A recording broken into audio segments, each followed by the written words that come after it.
असा गरम तवा पाहिला आणि त्याच्यावर चर्र आवाज आला ना, लगेच डोश्यांचीच आठवण येते की नाही आता आज डोसे घावणं काहीतरी भेटणार आहे. त्यानंतर असं दुधी भोपळा पाहिलं तर मग कन्फर्म होतं नाही नाही बरोबर आहे. तर नाही, आज आपण बनवणार आहोत अशा मस्त दुधी भोपळ्याचे धपाटे. आता ह्या सालीची देखील चटणी होती बरं का, ती पुन्हा केव्हा तरी दाखवेल. आता आज आपण तुर्तास फक्त धपाटेच बघूया.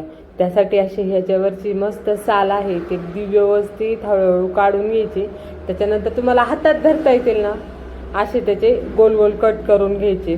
उभ्या चौकोनी फोडी नाही करायच्या बरं का, मग त्या चौकोनी फोडी केल्यानं किसायला जास्त त्रास होतो. आता मी काय केलं, सगळे जे ह्याला 4 मोड आहेत 4 याच्यावर चेक करून घेतलं. तर ज्याचे होल मीडियम आहेत ना त्यांनीच एकदम व्यवस्थित ह्या भोपळ्याचा किस होतो. तर अगदी आपले हाताचे बोटं जपण ह्या किस करून घ्यायचं आहे. कारण काय होतं, किसताना बऱ्याचदा काय होतं नख उडालं जातं. तर आपल्या सगळ्या हाताची काळजी घेऊया. तुम्ही ही भोपळ्याचे जे आहे ते बिटरला लावू नका बरं का, भोपळ्यात पाण्याचा अंश जास्त असतो. त्यामुळं काय होईना अगदी लगदा तयार होईना आणि ते पाणी काय आपल्याला वापरण्यात येणार नाही. त्यामुळे असा किस करून घ्यायचा. करताना खाली परातीत पाणी ठेवा. मी नंतर ठेवलं होतं पण आता ते शॉर्ट काय मी घेतलेले नाही, ते अगदी सुरुवातीचं दाखवलं. त्यानंतर मसाला करून घेऊया. मसाल्यामध्ये हिरवी मिरची, लसूण, जिरे, ओवा आणि बडीशोप घेतलेला आहे. त्यानंतर 4 वाट्या आपण जे आहे ते ज्वारीचं पीठ घेतलेले, 2 वाटी गव्हाचं पीठ घेतलेलं आहे आणि 1 वाटी हरभऱ्याच्या डाळीचं पीठ घेतलेलं आहे. आणि अगदी थोडंसं माझ्याकडे थोडं शिल्लक होतं त्यामुळे थोडंसं 1 छोटा चमचा भरून तांदळाचं पीठ घातलेले आहे. त्यानंतर हळद घालायची, धना जिरा पावडर घालायची, आपण जो हिरव्या मिरचीचा ठेचा करून घेतला आहे तो घालायचा, चवीनुसार मीठ घालायचं, तीळ घालायचे आणि हिंग घालायचं. त्यानंतर आपण जो दुधी भोपळा आहे पाण्यात घालून ठेवला तो पिळून ह्यामध्ये घालून घ्यायचा. आणि तुम्हाला जेवढी घालायची तेवढी कोथिंबीर घालायची बरं का, कारण सध्या बाजारात कोथिंबीर फार स्वस्त आहे आणि तिच्याकडे पाहिलं का घ्यावीच वाटते, इतकी छान मस्त कोथिंबीर आहे. तर अशी कोथिंबीर घालायचं बिगर पाणी घालता. सुरुवातीला सर्व मिश्रण जे आहे ते छान एकजीव करून घ्यायचं बरं का, असं डायरेक्ट पाणी घालायचं नाही. ज्याला अंदाज नाही ना त्यांनी अजिबात पाणी घालू नका एकखट्टी, कारण की भोपळ्यामध्ये भरपूर पाण्याचा अंश असतो, कोथिंबीरीत असतो. त्यामुळे अगदी हळूहळू पाणी घालून घ्यायचं म्हणजे जेणेकरून आपलं जे पीठ आहे ते अगदी व्यवस्थित होईल.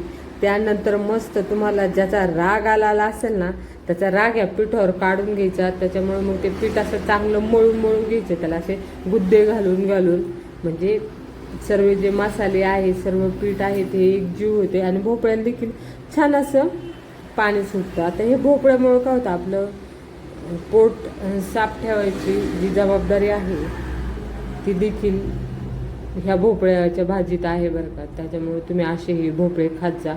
त्यानंतर यामध्ये व्हिटॅमिन बी, सी, फायबर, लोह, पोटॅशियम हे देखील आहे. त्यामुळे दुधी भोपळे ना खूप फायदेशीर आहेत. आणि अगदी तुम्ही शहरात जरी राहत असले ना तरी तुम्ही 1-2 बिया आपल्या भिंतीच्या कडेला लावल्या तरी तो वेल आपण सांभाळू शकतो. आता गावाकडे तर शक्यतो पावसाळ्यात प्रत्येक घरी भोपळ्याचा वेल, दोडक्याचा वेल, घोसाळ्याचा वेल असतो. त्यानंतर चला आता आपण धपाटे थापायला घेऊयात. आता हा पहिलाच धपाटा केला होता बरं का. असं व्यवस्थित मस्त धपाट्याचं पीठ करायचं. केल्यानंतर एक सुती कापड घ्यायचं, ते पोळपाटावर घालून घ्यायचं आणि तोपर्यंत इकडं तवा तापायला ठेवून घ्यायचा. त्यानंतर ते असं मस्त उंडा घेतला की त्याला दोन्ही बाजूनी नंतर आपण पुन्हा बारीक चिरलेली जी कोथिंबीर आहे त्या कोथिंबीरीमध्ये बुडवून घ्यायचं आणि मस्त असं आपल्या बोटाने छान थापून घ्यायचं बरं का. असं थापताना ना खूप मला तर फार भारी वाटतं नाही का. भाकरींना झालं ह्याच्या धपाट्यांना आपल्या हाताचा स्पर्श होतो, यातून जे अन्नात आपले प्रेम माया काय उतरायचं ना ते उतरतं. त्यामुळे स्वयंपाक करताना महिलांनो अगदी सकारात्मक विचार करून करायचा बरं का. म्हणजे आपण आपल्या मुलांच्या आपल्या घरातल्या वातावरणात देखील ह्याचा छान असा परिणाम होतो. तर अशा प्रकारे मस्त तेल लावून दोन्ही बाजूने धपाटे भाजून घ्यायचे. तुमच्याकडे तूप असेल तर गावरान तूप जरी लावलं तरी देखील चालतंय. आता तुम्ही असे धपाटे एकदा नक्की करून बघा. खायला तर तुम्हाला काय सांगू खूप सुंदर लागतात. आणि आता सध्या श्रावण महिना चालू आहे, थोडेसे पाहुणे उपवास, मग आता वेगळं काहीतरी करायचं ना त्यासाठी खूप छान असा पर्याय आहे. अगदी सगळ्या गोष्टी ज्या आहेत सहज सोप्या मिळणाऱ्या आहेत. तर करणार ना एकदा नक्की करून बघा. अशा प्रकारे आपले भोपळ्याचे जे धपाटे आहेत तयार झालेले आहेत. त्यासोबत मस्त दही घट्ट अगदी घरचं दही बरं का, आणि त्यासोबत थोडासा अगदी खिचडी भात बनवलेला आहे.